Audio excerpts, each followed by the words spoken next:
네, 안녕하세요. 예스마입니다. 여러분들의 구독과 좋아요로 이 채널이 유지되고 있습니다. 네, 영상 속도는 1.5배를 추천드리는 바이고요. 네, 이번에도 어떠한 소식이 나왔는지 같이 한번 내용을 보도록 하겠습니다. 미국의 카플란 댈러스 연은 총재가 채권 매입 프로그램 완화에 대한 논의가 필요하다고 주장을 내비치기도 했고요. 피은행 금융시장에서 레버리지와 과도한 위험 감소 형태가 우려되기 때문에 현재 연준이 시행하고 있는 매월 800억 달러의 국채, 400억 달러의 모기지 증권 매입을 완화해야 한다라고 주장을 내비치고 있습니다. 5월 소비자 태도 지수 예상치가 90을 달하고 있는데요. 전월 대비 하락했다라고 하네요. 인플레이션에 불구하고도 억눌린 수요와 기록적인 예금 잔고로 인해 소비 지출이 여전히 증가하고 있다는 게 긍정적인데, 아무래도 그만큼 실업수당이 여러분들이 생각했던 것보다 좀 더 많이 주고 있죠. 390만 원 정도를 받고 있으니 저라도 충분히 소비는 좋아질 수밖에 없는 실정이라고 봅니다. 근데 한편으로는 또 이렇게도 볼 수가 있어요. 390만 원 상당히 많은데 이건 한국의 물가 기반으로 또 한국의 생활 기반으로 보았을 때는 그 많은 편에 속할 수는 있겠지만 미국의 또 가장 핫한 핫존이죠. 그 핫존에 살고 있는 샌프란시스코나 이런 쪽에서 살고 계시는 분들은 또 입장이 다를 수도 있다는 점을 꼭 기억을 해 두셨으면 좋겠습니다. 유럽의 ECB 의사록이 시장금리 기대가 ECB 포워드 가이던스에 잘 고정되어 있다고 진단이 나온 내용이 있고요. 달러 인덱스가 전주 대비 90.31을 기록을 했다고 합니다. 인플레이션 우려 속에 미국 증시가 기술주 중심으로 낙폭을 확대함에 따라 달러 인덱스는 90.7까지 반등세를 기록을 해줬으며 연준 위원들이 통화 완화 정책 기조가 유효함에 강조하는 발음이 이어지는 한편 실물 경제 지표의 예상 밖 부진 등 여파로 달러 인덱스는 90선 초반까지 반락했다라는 내용이 눈에 들어오고요. 네, 금 가격 추이가 온스당 1843달러 선에 마감을 했다고 합니다. 고용지표 부진에 따른 달러와 약세의 완만한 상승세에 시연을 했으나 레벨 부담 및 CPI 발표에 따른 달러와 강세 반정 등의 반락, 다만 주 후반에는 인플레이션 우려가 진정되고 달러 인덱스 90선 초반에 하락함에 따라 금 가격은 재차 반등을 해줄 가능성이 매우 높다라고 보고 있는 실정입니다. 네, 그 다음으로 코인에 대한 소식인데요. 디지털 자산 은행 앵커리지가 디파이 토큰 수확이 확대된다 라는 내용을 또 나온 게 있고요. 그리고 한국 디지털 에셋 코다 위메이드 비트코인 수탁한다라는 내용인데 이건 조금 이따가 설명을 좀 더 붙여서 설명을 하도록 하겠고요. 그리고 코인플러그가 한국 빌링 시스템 거래소 입출금 검증을 협업한다라는 내용이 나오기도 했습니다. 그 다음으로 이제 테슬라 보유 비트코인 매각 가능성에 대한 시사를 에 대한 논란거리가 꽤 있었는데 이것도 좀 뒷부분에 가서 설명을 좀 하도록 하겠습니다.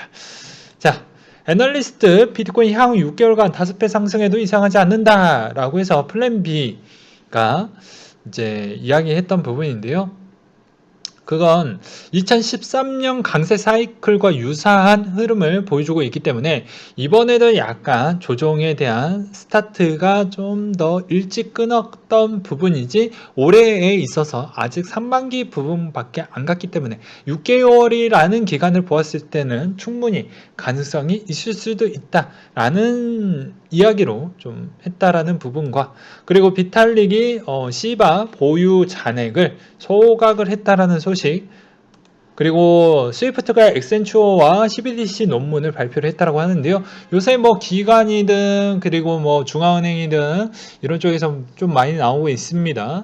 잘 한번 챙겨보셨으면 좋겠고요. 조만간에 이것도 주말 시간 또는 제가 진짜 너무너무 바쁠 때 중간에 그 자료를 준비를 해서 나갈 것이니 재밌게 좀 봐주셨으면 좋겠고요. 스위프트는 CBDC가 새로운 형태 통화로 국경 간의 결제, 처리하게 될 가능성에 대해 대비하기 위해 해당 보고서를 작성했다라고 설명을 하고 있다. 스위프트는 현재 전 세계 중앙은행 절반 이상이 CBDC 사용을 고려하고 있으며 향후 글로벌 경제 생태계에 큰 변화를 가져올 수 있다라고 설명을 하고 있다.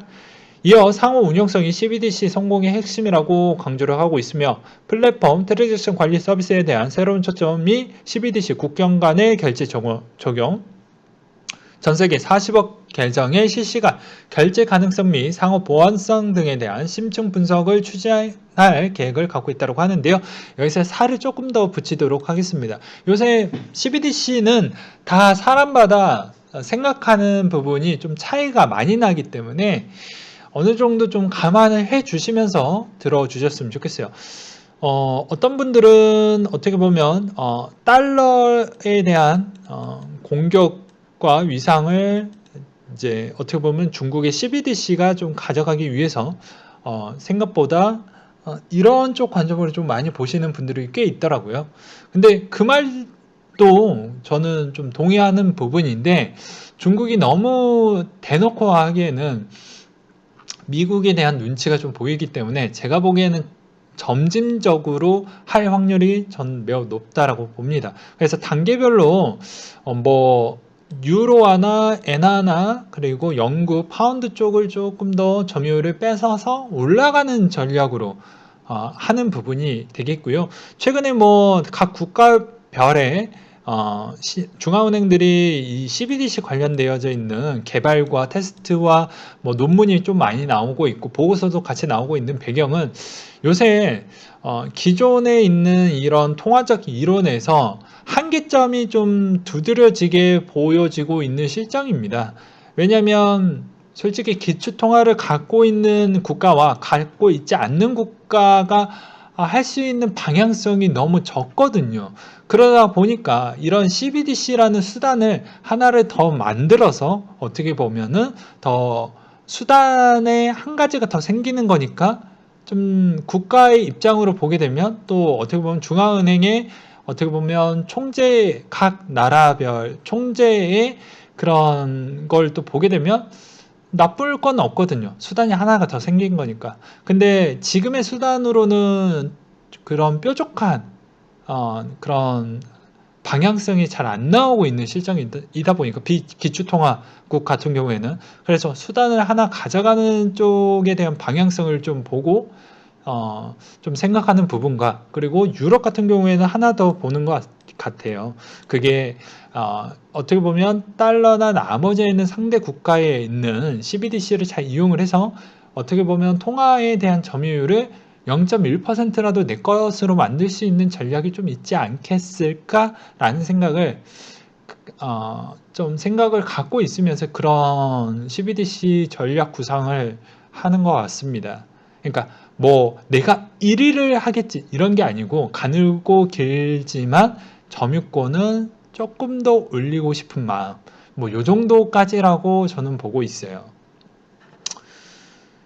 그 다음 소식은 미국판 싸이월드 마이스페이스 공동 창업자가 트위터에 레이저 아이 사진 게재를 했다라고 합니다. 이거 눈빛 보니까 우리 편 맞네요. 네.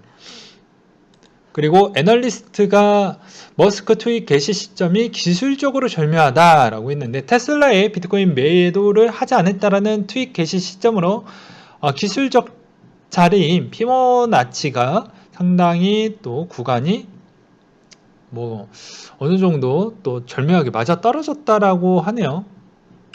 근데 알렉스 크루거와 플랜 B 쪽은 좀 기술적인 이야기를 좀 많이 하기 때문에 이것도 상대적인 부분이라고 볼 수도 있겠죠.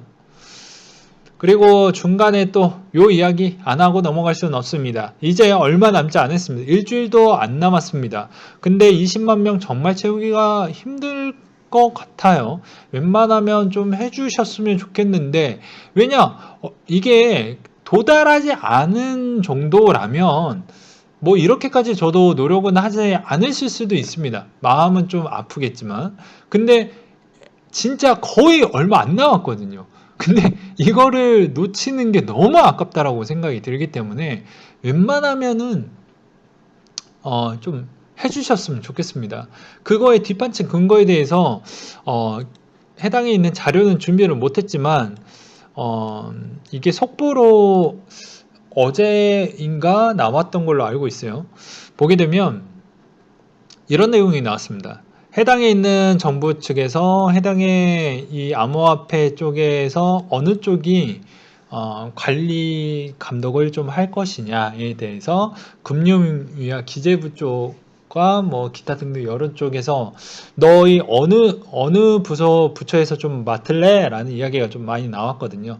근데 얘기 나왔던 내용 기반으로는 뭐 이런 내용이 나왔다고 합니다. 그냥 다 맡고 싶지 않대요. 왜냐? 욕먹을 게 뻔히 보이는데 더 많이 욕먹을 부분이 좀 보이죠. 예. 왜냐면 나중에는 어차피 비트코인도 어느 정도 좀 또 큰 조정이 나올 거니까. 그럼 관계부처는 또 욕을 먹을 거니까. 그렇다 보니까 좀 싫어하는 부분도 있고, 최근에 이제 보게 되면 뭐 이렇게 뭐 은성수 씨처럼 또 타겟팅이 또 들어가서 또 괜히 시끄러워지는 그런 분위기가 자기네 부처는 좀 시끄럽지 않았으면 좋겠다라는 또 생각도 들기도 하는 것 같습니다. 근데 어떻게 보면은 그러니까 이것도 관계부처 입장을 보았을 때 그 기준의 입장을 보았을 때 이해는 하지만 이거를 국민적 관점으로 보았을 때는 이건 아닌 거죠. 어떻게 해서든 어느 쪽 부처에서 받고 그거에 따른 준비와 좀 관리 감독, 규제, 좀 그것도 약간 지혜로운 규제를 좀 적극적으로 해 줌으로써 좀 시장의 뭐 문제성이나 이런 거를 좀 잘 잡아 주었으면 좋겠다라는 생각은 들거든요. 그리고 크리에이터 컨트의 주기영의 트위터를 보게 되면 조만간에 비트코인 하락은 조금은 있을 것 같다. 그래서 좀 조심했으면 좋겠네 라는 내용이 또 보여집니다.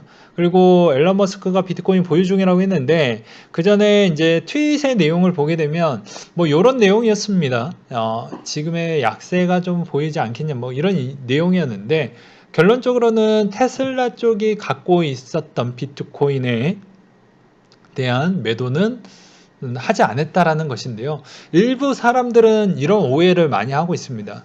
그런 부분이 약간의 와전되고 와해되고 그런 게 있어요. 그리고 그 해당 트윗에 있는 그 내용을 사람마다 어떻게 받아들이느냐에 따라서도 또 달라질 수 있거든요. 근데 해당에 있는 요새 코인의 인기도가 하늘을 찌르고 있기 때문에 그것도 전 세계적으로 하늘을 찌르고 있다 보니까 뉴스 쪽에서는 또 트래픽이 많이 높아야 어떻게 보면은 그만큼 광고에 대한 그런 광고 단가를 높일 수가 있기 때문에 그런 거를 여러 가지 측면으로 약간 꼬아서 또 하기도 했었고 한국적 관점으로 또 보면 정부가 안 좋은 패턴으로 일단 컨셉을 잡았기 때문에 아무래도 기사도 거의 비슷하게 나갈 수밖에 없죠. 좋다라고 얘기하면 괜히 또 안 좋죠. 그래서 그런 관점으로 좀 봤습니다. 저는 개인적으로 이거에 뒷받침 근거가 있어요. 왜냐하면 테슬라의 CFO가 나와가지고 이야기했던 게 있거든요. 그래서 만약에 이게 가볍게 사고팔고를 계속 지속적으로 하고 단기적인 관점으로 만약에 운영을 하고 있다는 게 만약에 증명이 되었으면 이건 엄연히 어떻게 보면은 앨런 머스크에 대한 문제성이 커지는 시점이었는데 실질적으로 CFO가 이런 이야기를 했거든요. 매입을 했었을 때 기준은 이걸 한동안 꽤 오랫동안 들고 갈 것이다. 그리고 매도를 하게 되었을 때는 바로바로 재무 쪽에 녹여서 우리가 거기다가 기록을 하겠다. 그러니까 즉 여러분들은 굳이 이런 말장난보다는 실제로 CFO에 대한 생각이 더 중요하다고 봅니다. 그러니까 앨런 머스크에 대한 지금 입장이 트윗에 대한 어떻게 보면 이용하려고 하는 세력과 어떻게 보면 쇼 포지션 부분을 가져가려고 하는 세력이 장난을 더 많이 쳤다라고도 생각하는 부분도 있거든요. 이건 생각이 차일 수 있고 다 똑같은 생각을 하지 않을 수도 있어요. 근데 제가 느끼기에는 그렇다는 겁니다. 그래서 그 부분을 전 듣고 쉽게 팔만한 그런 자산은 아니다 라고 생각이 들었어요. 왜 그러냐면 쉽게 팔았다라고 했으면 그러면 매입을 왜 했냐라는 주주들한테 많은 질타를 받았겠죠. 그렇죠. 그리고 CF에 대한 신뢰도와 실력도 나중에 또 여러 가지 구설수가 많이 나올 수가 있기 때문에 분명히 저는 그러지 않을 것이다라는 생각이 들었기 때문입니다. 그래서 오랫동안 들고 갈 것이다. 그리고 테슬라 쪽의 주주들도 마찬가지로 비트코인을 좀 오랫동안 들고 가지 않을 거라고 하면 테슬라 자체에 대한 주가의 영향도 좀 많이 끼칠 수가 있겠죠. 그래서 그런 것까지를 좀 깊게 보았을 때는 제가 보기에는 그렇게 시장의 위험성을 좀 언급을 했었을 뿐이지 이게 오히려 이 악재빨로 인해서 많이 빠졌다 보다는 좀 다른 부분을 좀 봐야 되지 않겠냐라고 생각이 들고요. 오히려 그게 또 대부분 대중적인 뉴스를 통해서 또 메인 타이틀로 또 나가다 보니까 오히려 숏 포지션이 또 강해졌던 배경도 좀 일부 끼쳤을 거라고 봅니다.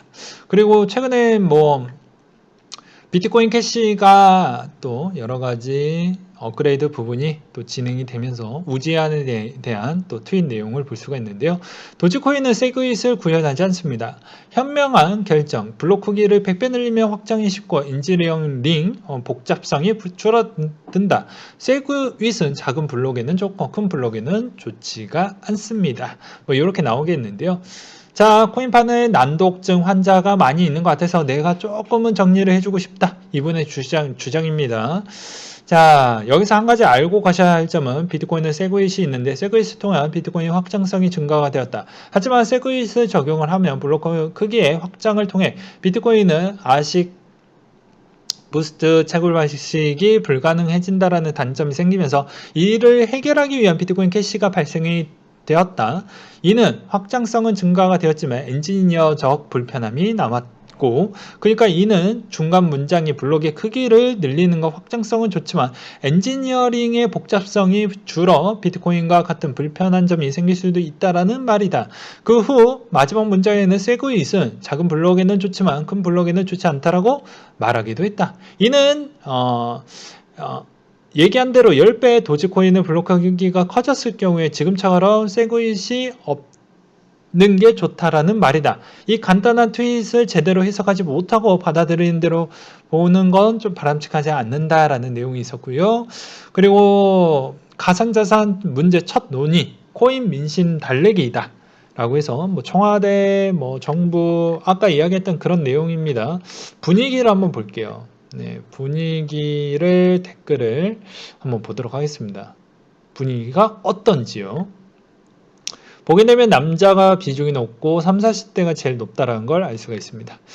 자, 제발 내버려 주었으면 좋겠어요. 그리고 아무것도 준비 안 되면서 세금만 불가피 받겠다. 너무 싫다. 그리고 또 보게 되면 원칙도 없다. 제발 관심을 꺼주셨으면 좋겠다. 뭐 LH 사건이나 좀 조사를 해줬으면 좋겠다. 뭐 세금은 자유를 맡겨라. 코인이 실체가 있냐? 뭐 이런 내용들이 있었죠. 예.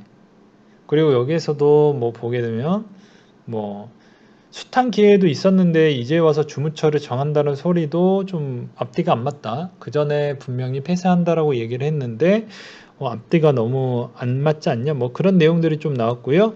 그리고 이오스에 대한 소식이 트래벨라닷컴에서 결제 지원에 대한 소식이 나온 게 있고요.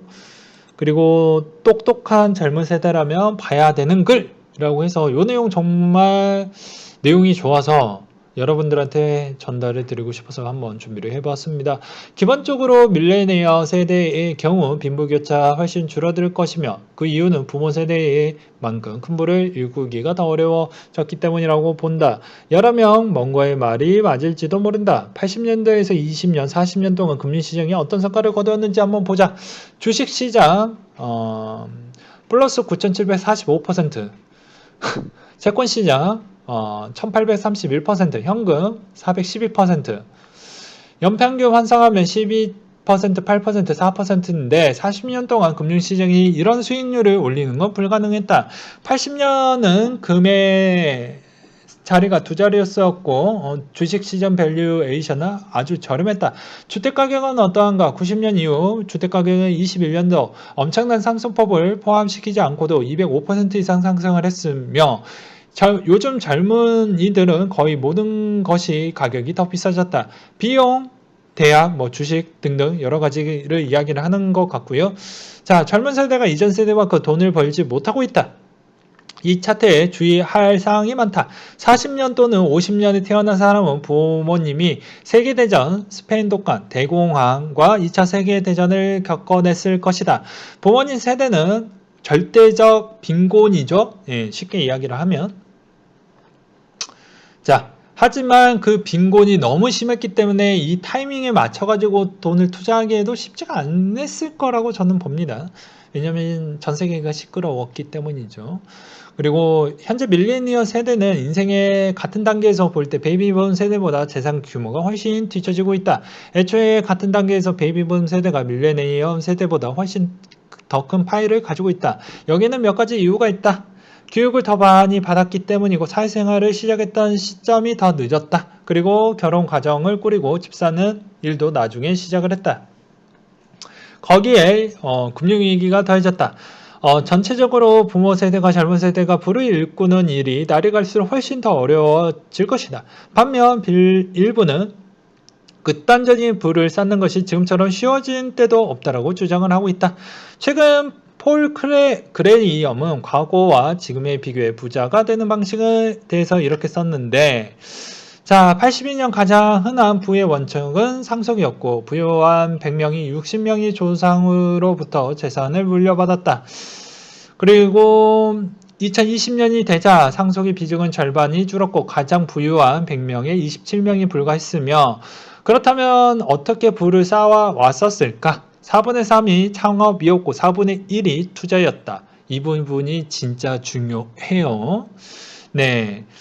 20년 새롭게 100위 안에 73명 중 56명이 창업자 또는 창업 멤버였고 마크 저거버그가 억만장자의 대열의 최연소를 기록하기도 했었다. 라는 내용이 보이죠. 그래서 아마도 밀레니얼 세대에는 소수의 초부유층이 나오는 반면 다른 모든 사람들이 부를 일구기가 어려워졌을 수도 있다. 어쩌면 상위층에 대한 더 많은 부가 집중될 수 있다. 정말 그럴 수도 있지만 젊은 세대가 모든 희망을 사라졌다라고 생각을 하지 않는다. 앞으로 남은 오랜 기간 동안 자신에게 유리한 부분을 좀 봐야 되지 않겠냐. 개인 금융과 투자 도구를 모두 활용을 하게 되면 괜찮을 거라고 본다.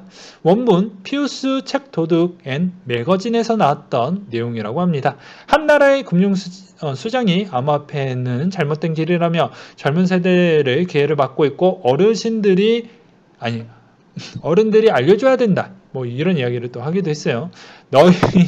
너희의 선택은 옳은 길, 잘못된 길로 정하는 것이야말로 잘못된 어른들의 행동이다.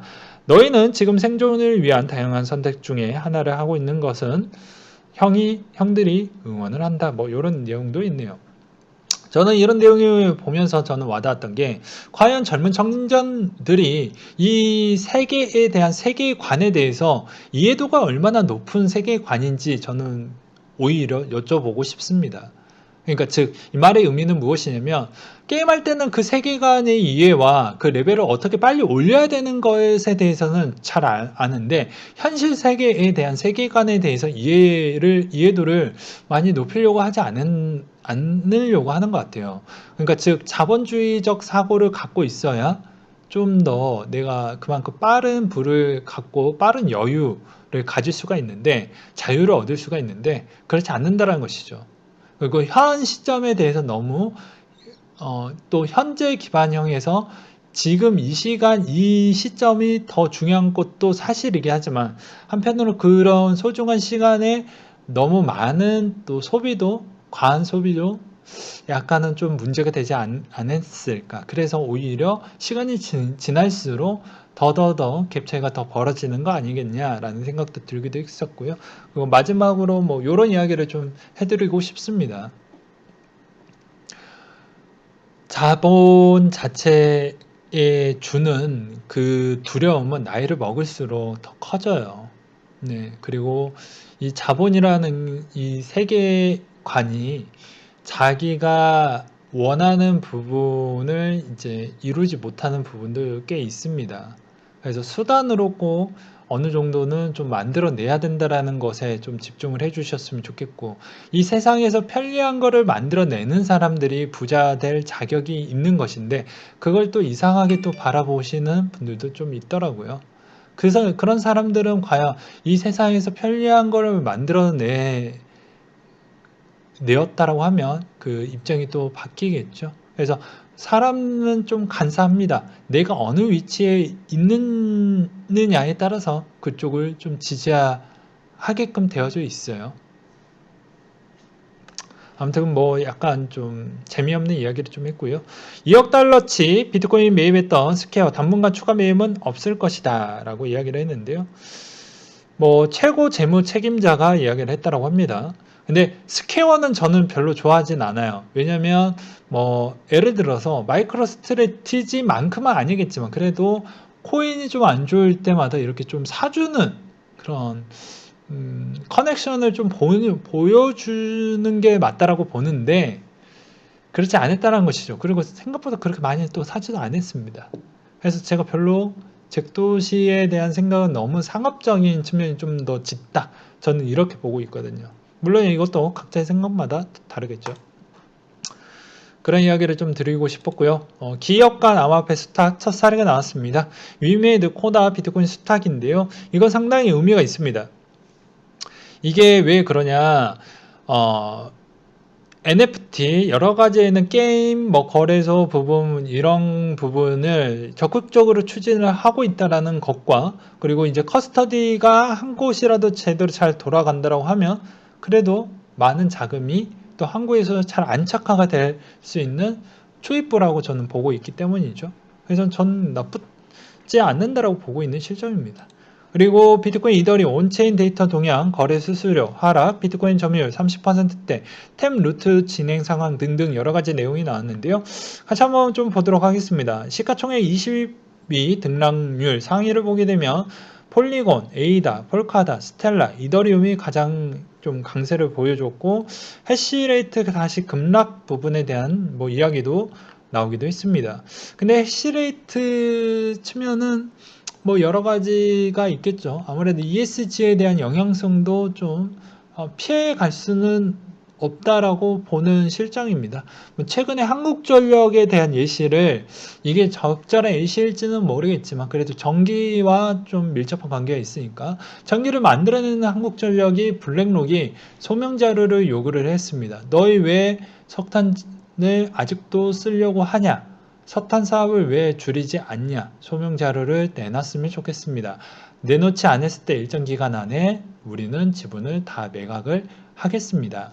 라고 나왔거든요. 이거 잘 모르시는 분들도 있을 것 같아서 이야기를 하는 거예요. 그래서 한국전력은 대주주에 속하는 블랙록이 또 그만큼 행사를 하다 보니까 올해까지만 석탄 사업을 추가 사업은 없을 것이며 여기에서 홀딩으로 가져갈 것이다. 그러니까 더 이상 늘리지는 않을 것이다. 라는 입장을 이제 놓기도 했거든요. 이런 부분도 좀 보셨으면 좋겠어요.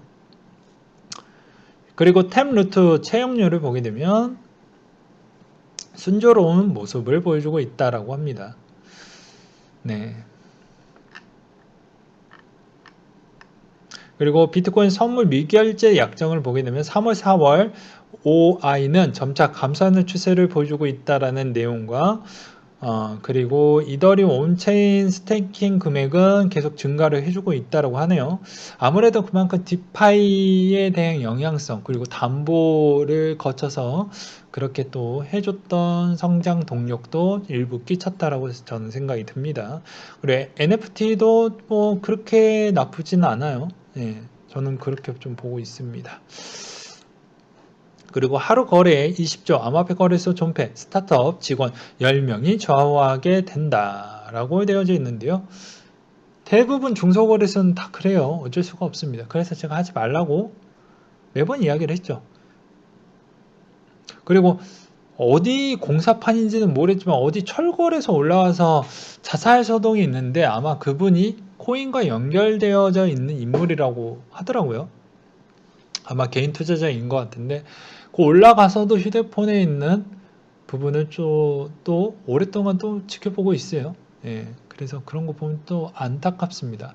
그러니까 본인이 감당할 수 있는 수준에서 좀 해 주셨으면 좋겠어요. 네. 네, 그 다음으로 5월 중하순 중요 소식만 설명을 하도록 하겠습니다. 다보스 포럼은 8월 달로 연기를 했고요. 그리고 뭐 석가탄신일이 있고 한미 정상회담이 5월 중에 있고요. 그리고 또 보게 되면 뭐 중요한 거는 또 없고 밑에 한번 보도록 하겠습니다. 보게 되면은 EU 건물 수송 분야 탄소 거래제를 논의하겠다. 저는 개인적으로 탄소 거래제에서 탄소 부분에 대해서 그것을 좀 개인이 좀 취득할 수 있는 그런 거가 좀 하고 싶은데 쉽지가 않네요. 제가 접근하고 싶은데 접근이 잘 안 되고 있는 실정입니다. 여러분들도 좀 탄소 부분을 잘 모아 가보면 또 그 안에서 재밌을 겁니다. 그 전에 모았던 분들은 좀 엄청난 수익을 냈다라고도 하네요. 그리고 한국의 금통위 내용인데요. 기준금리 동결, 그리고 시장 예상보다 매파적이다. 그리고 5월 수정 경제 전망에서 거의 상향 조정을 할 것으로 보여지고 첫 기준금리 인상은 아마 내년 5월 정도로 우리는 보고 있다. 그래서 최근에 뭐 부동산 매입할 때 DSR 좀 더 땡기고 신용대출 땡기고 이런 행동이 부동산을 좋아하는 유저분들은 이제 정부가 정말 왜 이러냐? 라고 할 수도 있겠지만 저도 정부 별로 좋아하지 않아요. 그렇다고 해당의 정치적인 성향을 어느 쪽에 쏠려서 바라보는 그런 부분도 아닙니다. 근데 다 그런 거죠. 돈을 많이 푼 만큼 다시 쪼으려고 하는 시점이 오니까 미리 선제적으로 또 대응을 하려고 하겠죠. 그러니까 그런 관점으로 좀 봐주셔야 되지 않겠냐라는 측면과 그리고 5월 중에 또 양도소득세 기간이라고 하네요. 아무래도 미국 주식을 많이 하는 사람이 꽤 늘었기 때문에 이 내용도 좀 다뤄지는 것 같습니다. 자, 그리고 또 일정을 한번 또 보도록 하겠습니다. 코인 스케줄 일정을 한번 보도록 하겠는데요.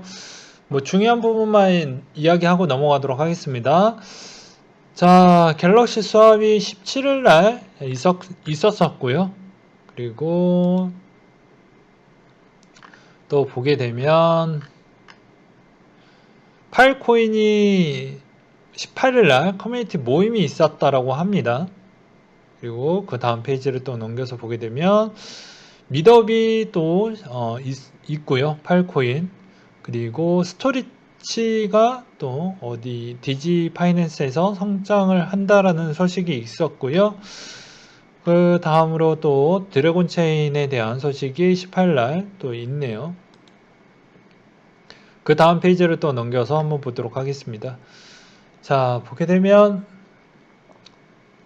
자, 체인링크나 여러 가지 코인들이 디코딩에 대한 일정이 19일날 잡혀져 있고요.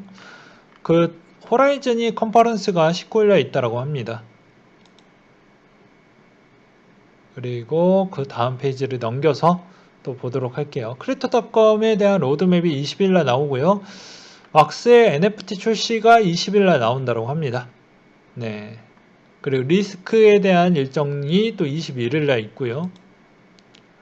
그 다음 페이지를 또 넘겨서 한번 보도록 하겠습니다. 널스의 스테이킹 프로젝트가 있습니다. 그리고 또 보게 되면